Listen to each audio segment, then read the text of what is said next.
Hi guys, welcome back.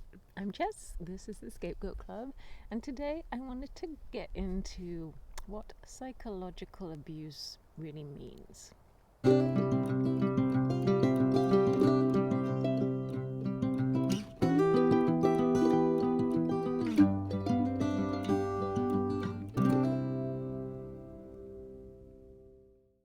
So for those of you who are kind of new here or have been asleep, which I wouldn't blame you through some of my vids, I am actually training to be a psychologist, and I'm also an emotional abuse survivor.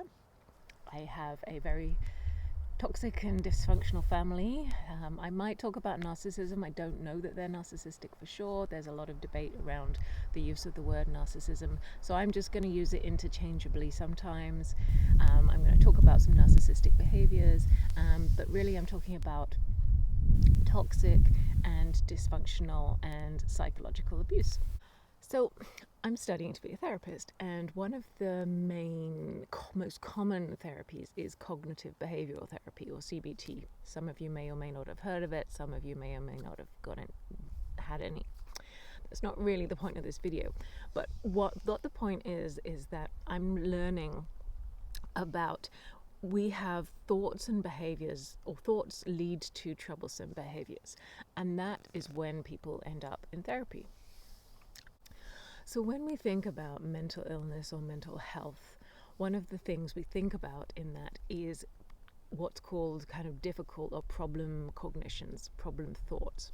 So basically the idea is that when we think or feel a certain way, we think certain things, and then that affects our behaviors. And if we've got troublesome thoughts, over time they can lead to they call it maladaptive behaviors, pathological behaviors, basically unhealthy behaviors. And so that's how you can end up with something like, say, a mental illness like depression or anxiety or a phobia. It comes from, all of these things have roots in behavior that are good for us. We naturally have various responses for certain things, but what happens is that if we don't manage them, or something happens in our brains, and we have these problematic thoughts too much, it becomes a mental illness. We are also talking things like post-traumatic stress disorder, eating disorders, so a whole range of illnesses which we recognize in the medical field, as well as the psychological and psychiatric fields. A lot of these things have got thinking links to how we think, basically, and I'm sure that's not new to you guys. But what I was interested in reading was, in my textbook here, I have a list of common, they're calling them cognitive biases. So basically a list of kind of common thoughts and thought patterns that we have, that if we have them over time, and a lot of the time, it actually becomes really difficult for us, and it can end up in destructive behavior that really affects our lives. And so when I read these lists of thoughts, what I was interested to read is that so many of them are thought patterns and things that I have been told to think by the abusive people in my life. And to me, that's really a really important kind of concept, is that basically if someone has a mental illness or some mental health problems, or a problem that is related to mental health, they go and seek medical help, maybe psychiatric, maybe psychological help, maybe a therapist, to try and basically fix their illness.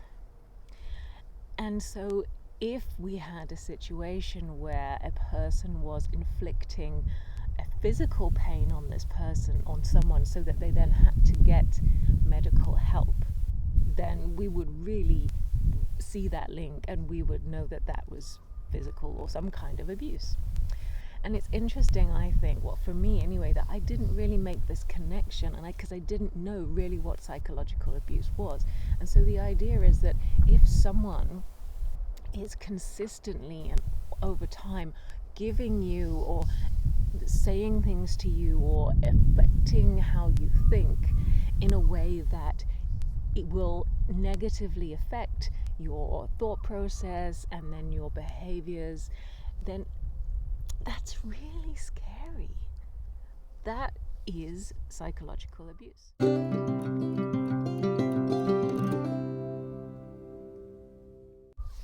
So I wanted to read the list of these problem thought patterns and just see how you, if you have suffered from an abusive family or maybe a narcissistic family, see how these, if you can recognize some of these patterns, because I recognize a lot of them.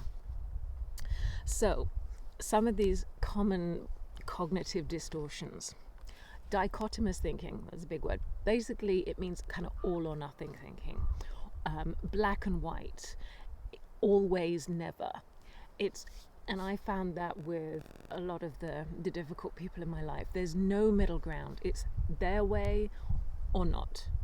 It's right or wrong. There is no gradual. There's no let's see what happens. There's no gray area. And so that is actually, can be a very, very difficult thought pattern to have over time. Another dysfunctional thought pattern is unrealistic expectations or really, really high standards. I don't know about you guys, but that's something that I have had expected of me a lot from my family. If I'm not doing the best, then it's not good enough. And when I am doing really well, it's kind of belittled and laughed at, and there's always a better. There's always a better something to aspire to. For example, I got a good job with a good company, and then I was asked, oh, well, are you running the company now? It's like, no, I'm not. But it was, this kind of idea that there's always something better. Another really difficult thought pattern is called catastrophization. Basically looking at the worst case scenario, jumping into the disaster. And again, that's something I've had from my family a lot. Well, if you do that, oh gosh, you might lose all your money. Or, oh, are you sure you could do that? That sounds very dangerous. What's the worst that can happen? Okay, right. Thanks, guys. Another, I think this is so typically toxic and abusive pattern. It's overgeneralization. So basically, if you see one thing that's negative, everything is negative.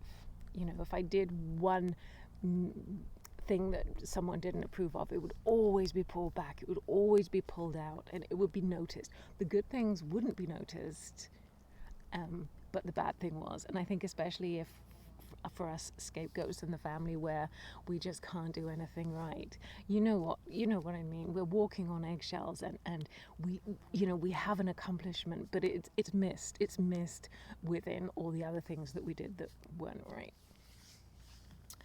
Again, in that kind of line, there's this kind of filter that people and abusive people will filter out the good things that we've done and hold on to the bad things and try and not see a balanced view of things. They will discount something positive that happened. It might be, oh, well, that was lucky, or, oh, well, wasn't it great for you that you were in the right place at the right time? That kind of thing. They manage to take away anything positive and demean it, and then look back onto the negative. And the other thing they would do is it's called Magnification, where you exaggerate how bad the bad thing was, and kind of minimize the good thing. And so I've come across this so many times with my family, where if I am not 100% squeaky clean, if I then go back to them and say, actually, I really think that the thing you did there was sketchy and bad, and like, for example, with my sister, like it was illegal, but that was minimized, and something that I did that was just kind of, just something you do through life was like, oh my God, how could you do such a terrible thing? It's like, okay, maybe it wasn't my most proud moment, but I wasn't trying to defraud anybody. You know, this is a completely different situation here. So the other things that these problem cognitions, jumping to conclusions, not really seeing you for who you are, just assuming the worst, and emotional reasoning. Oh, this is so key. I don't even know if my family would realize they do this, but if, and I do it too, don't get me wrong, I do it too, and it's a pattern I'm trying to get out of, but it's believing how you feel, that what you feel is a fact, rather than looking at the facts, rather than saying, okay, I'm upset about this, but what actually happened. It's getting carried away with your emotions and saying, you know, thinking that how you actually feel is factual. So emotional reasoning might be, say, from somebody might be, oh my goodness, we've had a family argument, this is a disaster, you know, this is terrible, this is the end of our relationship. No, you just had an argument, you've had a difference of opinion, and you know, hopefully there's ways around it, but having this emotional reaction to things really magnifies it and keeps us so emotionally involved and invested in things. It's really hard to kind of take a step back and then logically try and figure out what's going on. And the last kind of set of unhealthy thought patterns is self-reproach. And maybe this isn't something I don't think that the narcissists will do to themselves. It's rare that they will turn and look at something for themselves, but they will blame us scapegoats for the situation. So it would be literally blaming me if something bad happens when, you know, I haven't touched it or I haven't been anywhere near it. Or it could also be just like name calling someone selfish, horrible, mean, nasty when when you know they've just said something that you don't like. And that's happened to me so many times that I've just been called out for being selfish and awful, when all I've done is tell the truth and kind of hold up a mirror to certain people's behaviors, and it's, you know, it's my fault.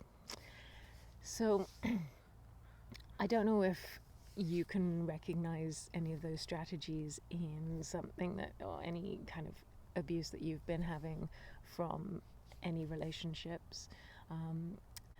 Personally, it really bothers me, actually. I think it's really insidious that people would taking these lies and these unhealthy thought patterns and all this kind of twisted way of seeing the world and pushing it onto other people. It's just so wrong, and it causes so much damage that I really wish that we knew more about, or I feel like I didn't know about it in society, and I don't think there's enough information about it out there. And I think if we did see it and we could call it out for what it is, then we would all be doing a lot better.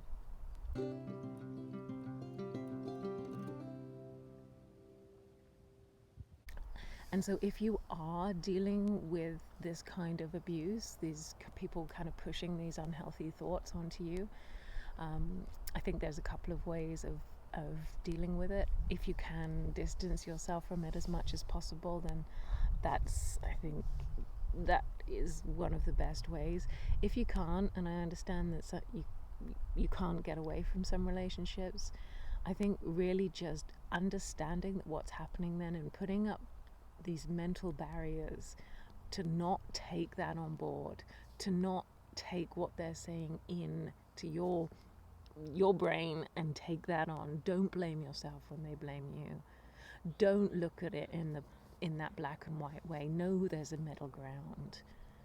Know that if you're good and you're bad, you know, you have got good traits. You are doing your best. Occasionally we all screw up, but if someone is just going to take all those negatives and push them back on you, I hope you can take videos like this, information like this, and if you can see a therapist, even better, just to get your mental defenses up there so you can keep those attacks at bay.